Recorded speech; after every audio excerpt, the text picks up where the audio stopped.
Assalamualaikum warahmatullahi wabarakatuh. Izin memperkenalkan diri, nama saya Ega Sidiki dari kelas 1A dari Fakultas Ilmu Kesehatan dengan NIM C2114201016. Di sini saya akan menjalankan tugas dari Bapak Zainal Mutakin tentang materi perjalanan ruh manusia dan sampai akhir hayat. Oke, baik saja, langsung kita ke materi supaya kita tidak lama-lama menunggu. Materinya yaitu perjalanan hidup manusia dari alam ruh hingga akhirat. Alam ruh atau arwah. Hidup manusia dimulai dari alam ruh, waktu di mana Allah mengumpulkan semua ruh manusia yang akan diturunkan ke bumi.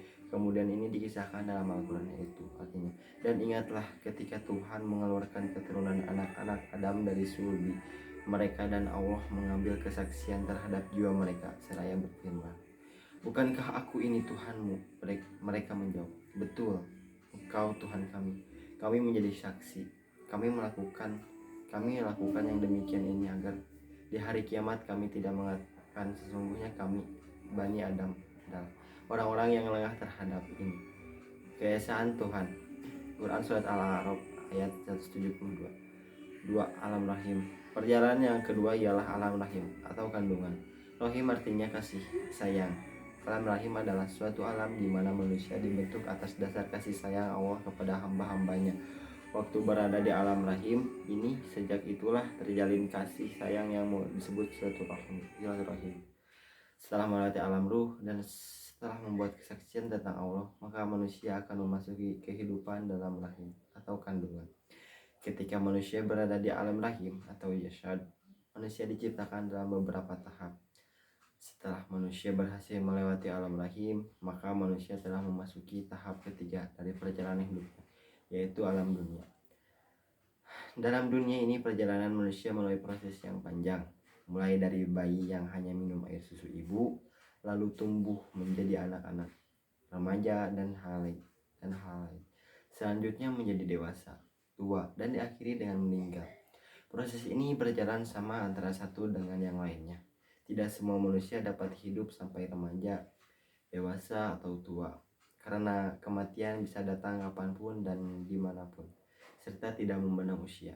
Ada sebagian manusia yang hidup hanya sampai bayi, sampai remaja, dan sebagian yang lain ada yang hidup sampai tua. Di alam dunia ini, manusia mendapatkan tugas dari Allah, yaitu berupa ibadah, sedangkan alam dunia adalah tempat persinggahan bagi manusia. Manusia hidup di dunia hanya sekali dan tidak akan ada kesempatan hidup di dunia lagi untuk yang kedua kalinya. Maka manusia wajib mencari bekal untuk menuju ke alam yang selanjutnya, yaitu dengan cara beribadah kepada Allah, menjalankan perintahnya, dan menjauhi semua larangannya. 4. Alam barzah. Setelah manusia melewati alam dunia, maka manusia akan mengalami kematian. Jika kematian telah datang, maka putuslah hubungannya dengan kecintaan dunia. Setelah meninggal dunia, manusia akan memasuki alam barzah, alam kuburan. Di alam kubur, manusia ditinggal sendiri, hanya amal baik dan buruk yang akan selalu menemaninya. Kuburan adalah teman dari taman-taman surga atau lembah dari lembah-lembah neraka. Sedangkan alam kubur adalah alam tempat penantian untuk menanti hari kiamat. Di alam kubur ini, Allah menyediakan dua keadaan, nikmat atau azab kubur. Alam kubur ini merupakan awal alam akhirat. Yang kelima, alam akhirat. Alam akhirat didahului dengan terjadinya kiamat, di mana alam semesta menjadi masa total seluruh jagat raya. Ini akan hancur, entah seperti apa gambaran ketika semua ini terjadi. Alam akhirat setelah terjadi kiamat menjadi tiga, yaitu A. Padang mahsyar adalah tempat perhitungan amal hisaban.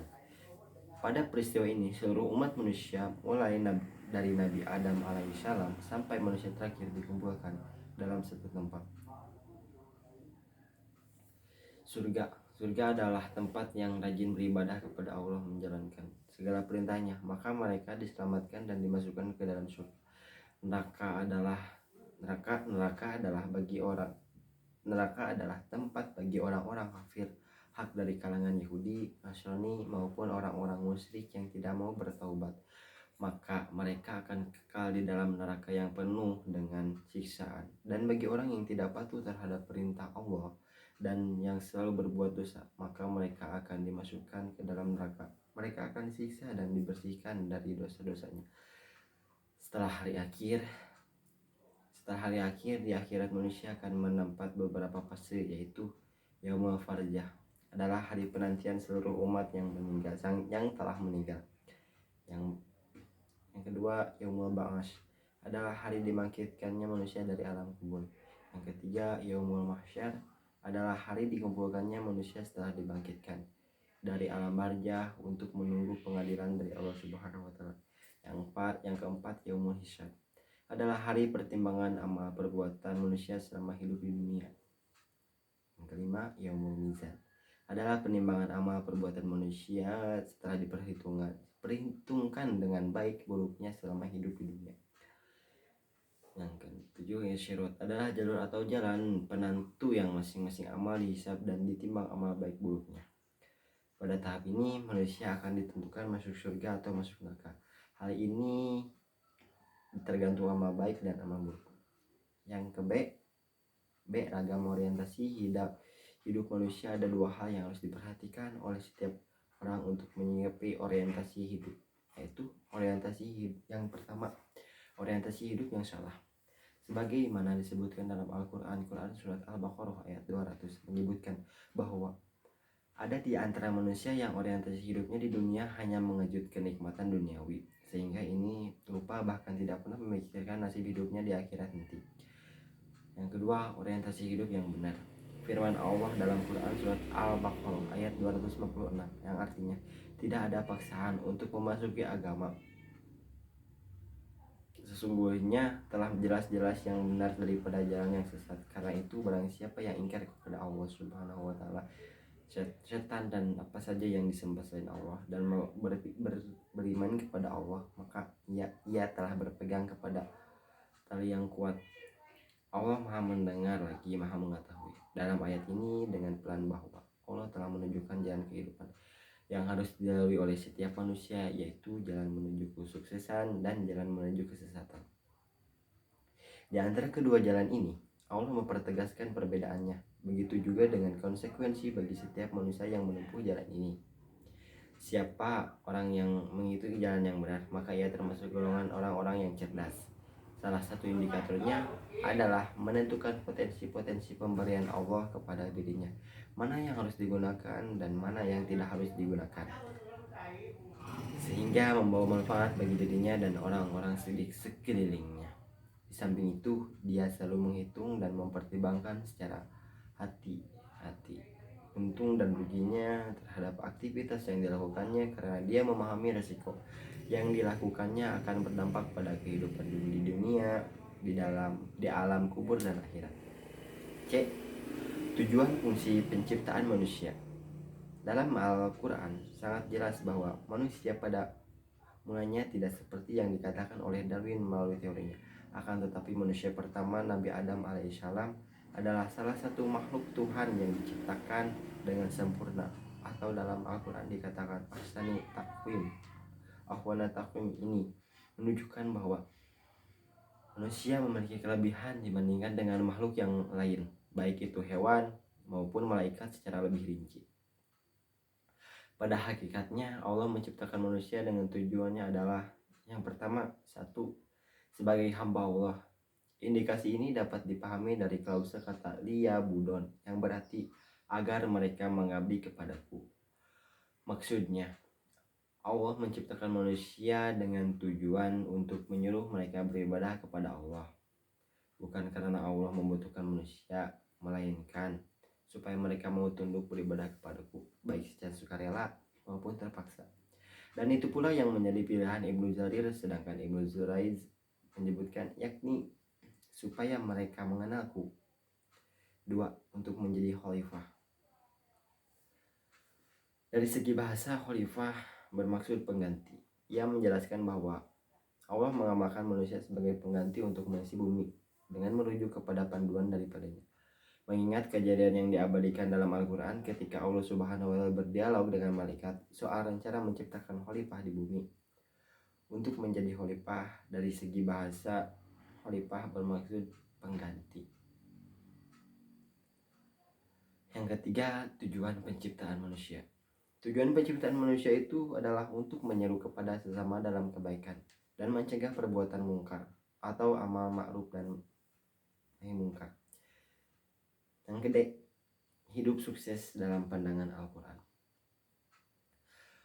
Al-Quran menjelaskan tentang kehidupan manusia yang harus dilewati di dunia sehingga dapat meraih kesuksesan dunia akhirat sebagai berikut. 1. Menyeimbangkan duniawi dan akhirat. Maksudnya di sini adalah dengan memperhatikan potensi-potensi yang dimiliki setiap manusia, maka potensi tersebut dimanfaatkan secara maksimal sesuai petunjuk Allah. Dalam artian ini masih dituntut untuk melakukan pengembangan diri antara aspek spiritual yang mengarah hubungan kepada Allah, juga mengembangkan fungsi ilmu dan akal dalam memenuhi perintah Allah di bumi secara praktis. Nampak sempurna dengan diperkuat doa yang selalu dibaca, yaitu dalam Quran surat Al-Baqarah ayat 201. Kebaikan dunia akhirat tidak hanya berbentuk sesuatu yang baik dan bukan pula sifatnya kesenangan dunia semata. Yang B, kebaikan dunia akhirat tidak pula hanya berupa iman yang kokoh, sehat walafiat, rezeki yang memuaskan, pasangan yang ideal, dan memperoleh keturunan yang soleh dan solehah. Kebaikan dunia akhirat tidak pula hanya bersifat keterbebasan dari rasa takut di hari akhir, akan tetapi lebih dari itu, yaitu memperoleh ibadah kepada Allah yang tidak terbatas. Dengan kata lain, memperoleh kebaikan adalah segala hal yang menyenangkan di dunia dan berakibat pula menyenangkan di akhirat. Untuk itu ada beberapa cara untuk meraih keseimbangan duniawi dan akhirat, yaitu yang pertama, memahami makna hidup, bahwa manusia hidup di muka bumi tidak lepas dengan memilih jalan hidupnya. Ada jalan menuju kebenaran, ada jalan menuju kesesatan.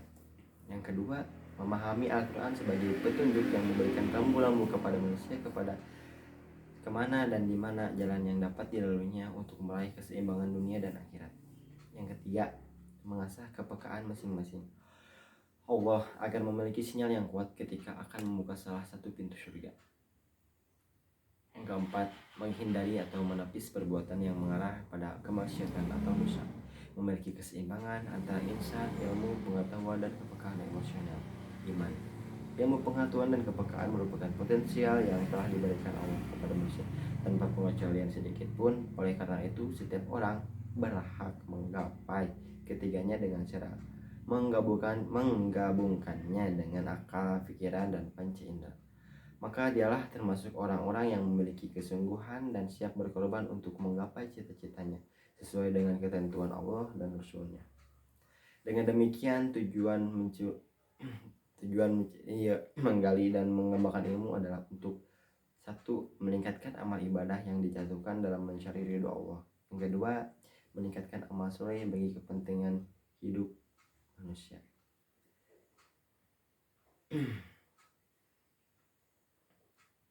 Sekian dan terima kasih. Mohon maaf bila ada kata-kata yang tidak kurang berkenan dan bila ada kata-kata yang kurang berkenan di hati. Wabillahi taufiq wal hidayah. Wassalamualaikum warahmatullahi wabarakatuh.